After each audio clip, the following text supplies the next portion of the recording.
Hello' friends, আজি আমি হাঁহৰ মাংসৰ এটা ৰেচিপি লৈ আহিছোঁ। আহকচোন আমি কেনেকৈ আৰম্ভ কৰোঁ। এয়া আমি হাঁহৰ মাংস লৈ আহিছোঁ। তাৰপিছতে আমি এতিয়া মেৰিনেশ্যন কৰিম। মেৰিনেশ্যনৰ কাৰণে আমি ইয়াতে দিব লাগিব হালধি বহুত বেছি দিব নালাগে, 1 চামুচতকৈ কম, অকণমান কমাই দিব। আমি ইয়াত হালধি দিছোঁ। চাব, হালধিটো বহুত বেছি হৈ গ'লে খাই ভাল নালাগে। অলপ হালধি দেৰদেৰীয়া এটা ভাৱ আছে, সেই ভাৱটোৰ কাৰণে ভাল নালাগে। হালধিৰ লগতে আমি অকণ নিমখ দিম।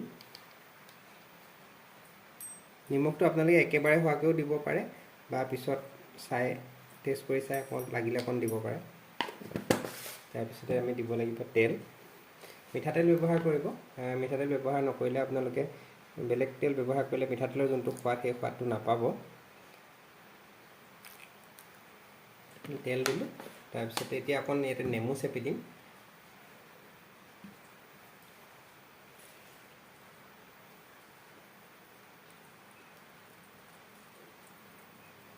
নেমু বেছি নালাগে, হৈ যাব। আমি এতিয়া এইখিনি মেৰিনেট কৰি থ'ম। কমচে কম আধা ঘণ্টা সময়ৰ কাৰণে মেৰিনেশ্যন কৰিব লাগিব। তাতকৈ বেছি সময় থ'ব পাৰিলেও ভাল, কিন্তু আধা ঘণ্টাতকৈ কম হ'ব নালাগে মেৰিনেশ্যনটো। আমি মাংসখিনি মেৰিনেট কৰিবলৈ দি এতিয়া এটা পিঁয়াজ কাটি ল'লোঁ মিডিয়াম চাইজৰ, কেইফুট, এটা নহৰু গুচাই ল'লোঁ আৰু অকণমান আদা, 2টা শুকান জলকীয়া তিয়াই থৈছোঁ। আৰু আমি কি কৰিছোঁ, জালুকখিনি আমি শুকানে মিক্সিত মাৰি গুড়ি কৰি লৈছোঁ। আমাৰ ইয়াতে কি কৰিম এতিয়া, আদা নহৰুখিনি আমি পিচি ল'ম, তাতে জালুকৰ গুড়ি অলপ দি দিম আৰু শুকান জলকীয়াটো আমি পিচি ল'ম। আৰু তেতিয়ালৈকে আমি আমাৰ মাংসত দিবৰ কাৰণে এয়া কোমোৰা আৰু আলু কাটি ল'লোঁ। আমাৰ মাংস বনাবৰ কাৰণে যোগাৰ সম্পূৰ্ণ হৈ গৈছে। আহকচোন আমি বনাওঁগৈ। আমি এতিয়া ৰান্ধিব আৰম্ভ কৰিছোঁ। কেৰাহীখন গৰম কৰি ল'লোঁ। গৰম কৰাৰ পিছতে ইয়াতে আমি তেল দিম।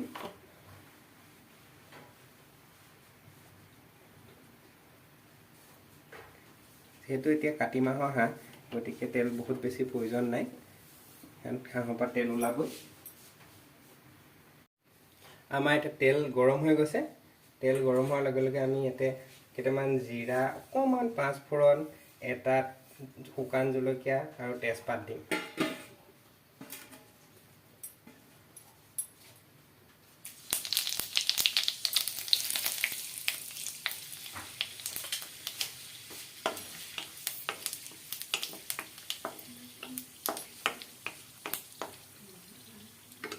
এতিয়া আমি পিঁয়াজখিনি দি দিম কাটি ৰখা। আমি এটা মিডিয়াম চাইজৰ পিঁয়াজ কাটি লৈছিলোঁ।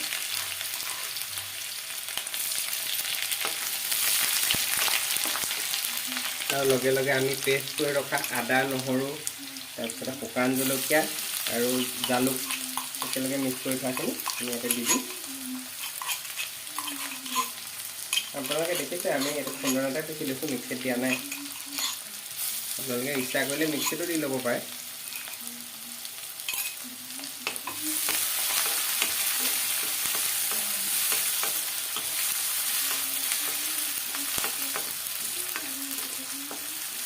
এতিয়া মছলাখিনি অকণমান ভাজি লোৱাৰ পিছত আমি অকণমান ভাজি ল'ব লাগিব। অকণমান মছলাখিনি ভাজ খালে আমি মাংসখিনি দিম। মাংসখিনিতো মেৰিনেট কৰি থোৱা আমাৰ আধা ঘণ্টাতকৈ বেছি হ'ল।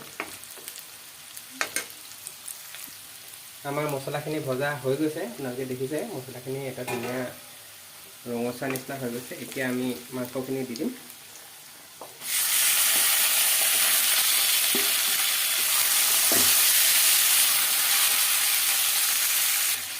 এতিয়া আপোনালোকে এনেকৈ লৰাই ভাজি থাকিব। এনেকৈ ভাজিব লাগিব কমচে কম 15 মিনিট। তেতিয়া সেই মাংসটো অলপ সিজিব। এনেকৈ লৰাই ভাজি থাকিব লাগিব। ঢাকোন নিদিব দেই, ঢাকোন দিলে কিন্তু ভাল নহ'ব। এনেকৈ লৰাই ভাজিব লাগিব।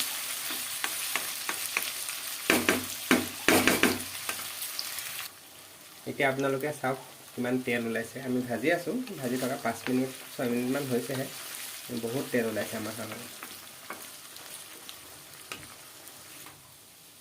আমাৰ মাংসখিনি ভাজা আধা আধি হৈ গৈছে। এতিয়া ইয়াতে আমি অকণমান জিৰা দিম পাউডাৰ। তাৰপিছত জিৰা দিয়াৰ পিছতে আমি অকণমান ধনিয়া দিম। ধনিয়াটো সদায় জিৰাতকৈ অকণমান সৰহকৈ দিব লাগে।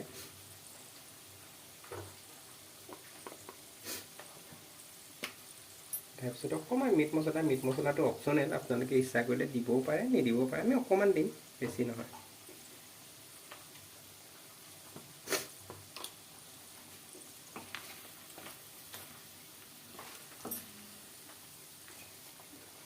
আপোনালোকে দেখিছে আমাৰ কিমান তেল ওলাইছে, কাতিমহীয়া হাঁহ যে সেইকাৰণে ঢেৰ তেল হৈছে। এতিয়া আমাৰ ভাজা হৈ যোৱাৰ কাৰণে আমি ইয়াতে আলুখিনি দি দিম। আলুখিনি দিয়াৰ পিছত আমি অকণমান ভাজিম, ভাজাৰ পিছত তাৰপিছতে আমি কোমোৰাটো দিম।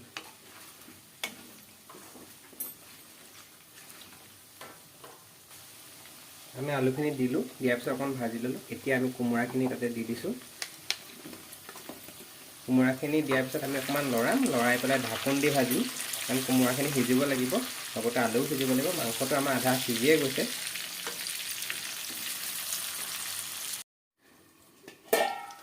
আপোনালোকে মাজে মাজে এনেকৈ লৰাই থাকিব, লৰাই পেলাই আকৌ ঢাকোন দি দিব। আৰু যদি অকণমান তলত লগা নিচিনা পায় তেতিয়া পানী অকণমান ছটিয়াই দিব। ইমানখিনি তেল ওলাইছেতো তলত লাগিব নালাগে। এয়া আমাৰ মাংস ভাজা হৈ গৈছে। ইয়াতে এতিয়া আমি অকণমান পানী দিম, পানী দিয়াৰ পিছত আকৌ ঢাকোন দি দিম। ঢাকোন দি থোৱাৰ পিছত যেতিয়া পানীখিনি কমি যাব নিজৰ মানে যিমানখিনি প্ৰয়োজন হয় খাবৰ কাৰণে। আমাৰতো মানুহ কম, আমি দুজন, গতিকে আমাৰ জোখত ৰাখি ল'ম, আপোনালোকৰ নিজৰ হিচাপত হোৱাকৈ ৰাখি ল'ব। আমি এতিয়া অকণমান পানী দিম, তাৰপিছত ঢাকোন দি থৈ দিম। আমি পানী দি দিছোঁ, এতিয়া ঢাকোন দি দিম। এয়া আমাৰ ধুনীয়াকৈ মাংসখিনি উতলিছে, আমি ইমানখিনিতে ৰাখিম। আৰু ইয়াতে এতিয়া আপোনালোকে অকণমান গৰম মছলা দিব। আপোনালোকে গুড়ি গৰম মছলাও দিব পাৰে, বা যোনটো গোটা গৰম মছলা পায় সেইটো তিয়াই থৈ পেলাই পিচিও দিব পাৰে। আমি এয়া গোটা গৰম মছলা তিয়াই থৈ পেলাই পিচি লৈছোঁ, এয়া দি দিম। এয়া আমাৰ মাংস হৈ গৈছে। ইয়াতে আমি ধনিয়া দিম, কেঁচা ধনিয়া। আৰু আপোনালোকে এইটো অপশ্যনেল হয়, এইটো আপোনালোকে দিব পাৰে যদি ভাল লাগে, আৰু যদি ভাল নালাগে আপোনালোকে স্কিপ কৰিব পাৰে। আমাৰ মাংস হৈ গৈছে বনোৱা। আপোনালোকে এনেকৈ বনাই খাই চাব, কেনে পালে আমাক জনাব, আৰু কমেণ্ট কৰিবলৈ নাপাহৰিব। আৰু যদি আমাৰ চেনেলটো ভাল লাগিছে ছাবস্ক্ৰাইব কৰি দিব। Thank U.